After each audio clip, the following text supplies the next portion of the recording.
Hello' মোৰ মৰমৰ বন্ধু বান্ধৱীসকল, আজি দিশান্তৰ সকলো প্ৰশ্ন উত্তৰখিনি লৈ আহিছো ক্লাছ 10ৰ। আৰু যদি ভিডিঅ'টো চাই ভাল পোৱা এটা লাইক কৰি দিবা। ঠিক আছে, বলা এতিয়া আমি প্ৰশ্নখিনি আগবাঢ়ো। এইবোৰ খুবেই ইম্পৰ্টেণ্ট আৰু পৰীক্ষা আহি থাকে। দিক্ষন্ত 1 নম্বৰ আছে কি চম উত্তৰ দিয়া। কবিয়ে কিমান বছৰ আগতে মানুহজনক লগ পাইছিল? উত্তৰ, কবিয়ে 25 বছৰৰ আগতে মানুহজনক লগ পাইছিল। খ নম্বৰ, মানুহজন কিয় নিজৰ ঘৰ বিচাৰি পোৱা নাছিল? উত্তৰ, মানুহজন কুকুৰীকণা আছিল বাবে সন্ধিয়া পৰত নিজৰ ঘৰ বিচাৰি পোৱা নাছিল। গ নম্বৰ প্ৰশ্ন কি মানুহজন নিজৰ ঘৰ পদূলি ক'ত বিচাৰিছিল? উত্তৰ, মানুহজনে নিজৰ ঘৰ পদূলি নিজৰেই নঙলামুখত বিচাৰিছিল। ঘ নম্বৰ প্ৰশ্ন, মানুহজনৰ ঘৰ দাঁতিত কিহে নমস্কাৰ ভংগীত আছিল? উত্তৰ, মানুহজনৰ ঘৰ দাঁতিত আঙুলি বাঁহেৰ নমস্কাৰ ভংগীত আছিল। গ নম্বৰ প্ৰশ্ন কি কবিয়ে কেনে সময়ত মানুহজনক লগ পাইছিল? উত্তৰ, কবিয়ে গধূলি সময়ত মানুহজনক লগ পাইছিল। 2 নম্বৰ প্ৰশ্ন কি হাতমহীয়া ঘৰত বাহিৰত ৰৈ থকা মানুহজনে কবিৰ হতে কি কথা পাতিছিল? তোমাৰ নিজৰ কথাৰে লিখা। উত্তৰ, 25 বছৰ আগতে কবিয়ে এজন মানুহ লগ পাইছিল। সেই মানুহজন আছিল কুকুৰীকণা।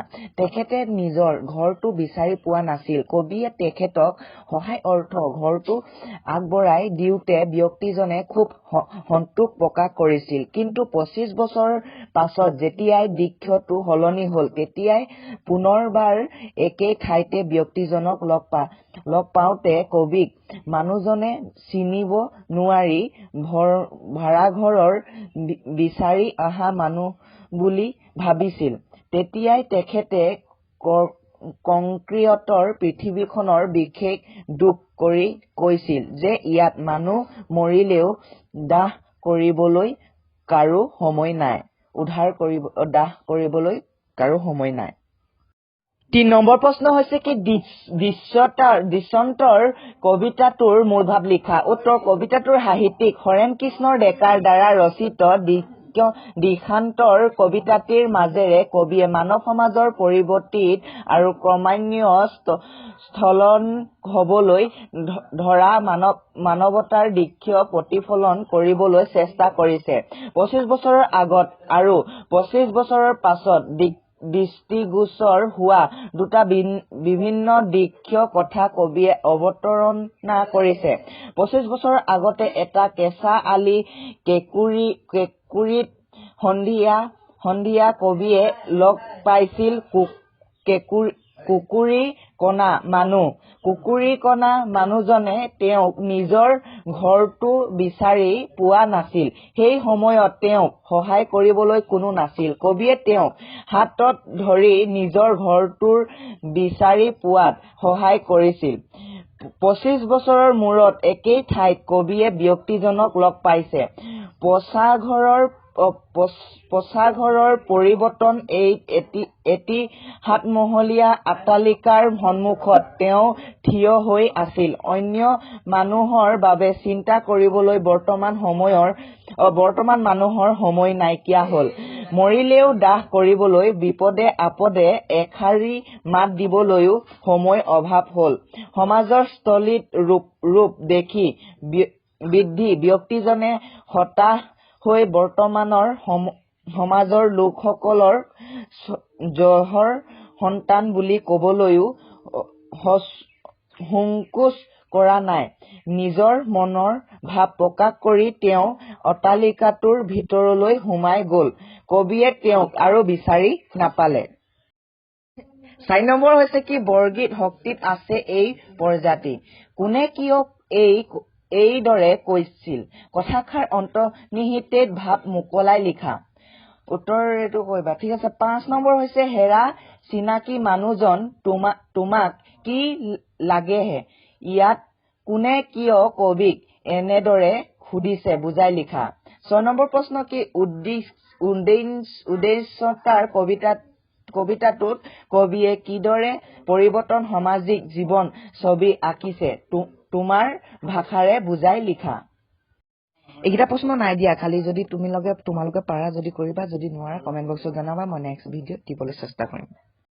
7 নম্বৰ প্ৰশ্ন হৈছে কি বিখত্তাৰ কবিতাটোৰ কবিগৰাকী এটা চমু পৰিচয় দিয়া উত্তৰ হৰে কৃষ্ণ ডেকা জন্ম হৈছিল 1943 চনত তেখেতে 1959 চনত মেট্ৰিক পৰীক্ষাত উন্নীত হৈ কটন কলেজত পঢ়িবলৈ লয় গুৱাহাটী বিশ্ববিদ্যালয়ৰ পৰা 1965 চনত ইংৰাজী বিষয়ত MBS পাছ কৰে গুৱাহাটীৰ কমাৰ্চ কলেজত অধ্যাপনাৰে চাকৰি জীৱন লাভ কৰাৰ ডেকাদেৱে পাছত ভাৰতীয় আৰক্ষী সেৱা যোগান কৰি আৰক্ষী সঞ্চালক হিচাপে অৱসৰ লয় হৰে কৃষ্ণৰ ডেকাৰ দা চেণ্টিনেল কাকত আৰু গৰাকী আলোচনীয় সম্পাদক কৰিছিল তেওঁ ৰাতিৰ শোভাযাত্ৰাৰ আন এজন চেক্ৰেটাৰী আদি কৰি কবিতাৰ পুথি গল্প আৰু কল্প সদুসন্দৰৰ দলং বদ্ৰিকাৰ মৃত্যুদণ্ড আদি গল্পৰ পুথি ৰচনা কৰিছিল তেওঁৰ একমাত্ৰ উপন্যাসখন হ'ল অগ্ৰন্তক তেওঁৰ 1987 চনত সাহিত্যিক একাডেমী বঁটা 1994 চনত কথা বঁটা আৰু 1910 চনত অসম উপন্যাস সাহিত্যিক বঁটা লাভ কৰিছিল 8 নম্বৰতে আছে কি ব্যাখ্যা কৰা ক নম্বৰ মৰিলে দাহ কৰিবলৈ এজন মানুহ নাই উত্তৰ প্ৰকাশ উত্তৰ কবিতা ফাঁকি আমাৰ পাঠ্যপুথিৰ অসমীয়া সাহিত্যিক অন্তৰ্দীক্ষৰ মানৰ কবিতাটোৰ পৰা তুলি অনা হৈছে সংগীত উত্তৰ কবিতাংশত কবিয়ে মানৱ ধন ঐশ্বৰ্যৰ বৃদ্ধিৰ প্ৰতিযোগিতাৰ কিদৰে মাননীয় মূল্যবোধৰ অৱক্ষয় ঘটি আছে তাৰেই অৱতাৰণা কৰিছে ব্যাখ্যা বৰ্তমান সমাজত মানুহৰ কথা অৰ্থিক শিক্ষাৰ দীক্ষাৰ উন্নত ঘটিছে সা সম্পত্তিৰ অভিজ্ঞতাও বাঢ়িছে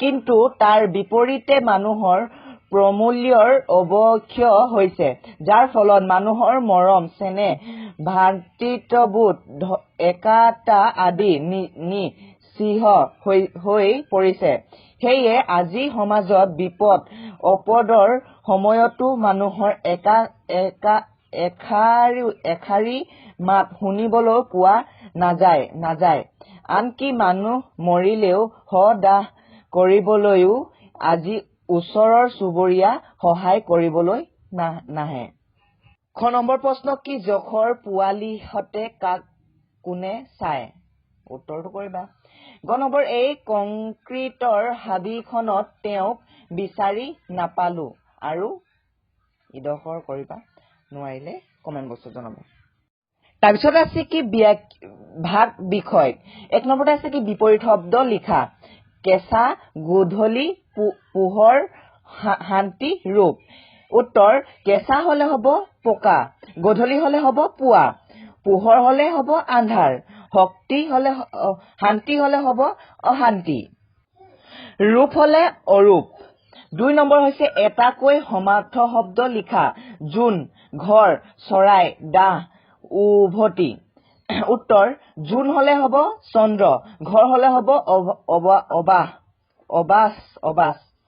অবাস মানে কি জানো চৰা মানে হ'ব অধিক দাহ মানে হুক উভতি মানে হ'ব উলটি 3 নম্বৰ হ'ব কি অজান্তক শব্দ গঠন কৰা শান্তি চিনাকি সহায় উত্তৰ শান্তি -অ প্লাছ শান্তি সমান অশান্তি চিনাকি -অ প্লাছ চিনাকি সমান অচিনাকি সহায় -অ প্লাছ সহায় সমান অহায় 4 নম্বৰ নমস্কাৰ শব্দটো সন্ধি ভাঙিলে এনে হ'ব নম প্লাছ কাৰ এনেদৰে আন 4টা শব্দ লিখি সন্ধি ভাঙা উত্তৰ পৰি প্লাছ কাৰ সমান পৰিষ্কাৰ পুৰ প্লাছ কাৰ সমান পুৰস্কাৰ বহি প্লাছ কাৰ বহিষ্কাৰ নি প্লাছ কাৰ নিৰাকাৰ আজি ভিডিঅ'টো ইমানেই যদি ভাল পালা লাইক কৰিব আৰু যদি নতুন ভিডিঅ' পাই থাকিব বিচাৰে তেতিয়াহ'লে ছাবস্ক্ৰাইবটো কৰি থবা আজি ভিডিঅ'টো ইমানেই আৰু শেষলৈকে চোৱাৰ বাবে কি বুলি ধন্যবাদ জ্ঞাপন কৰিম আজি ভিডিঅ'টো ইমানেই থেংক ফৰ ৱাচিং মাই ভিডিঅ'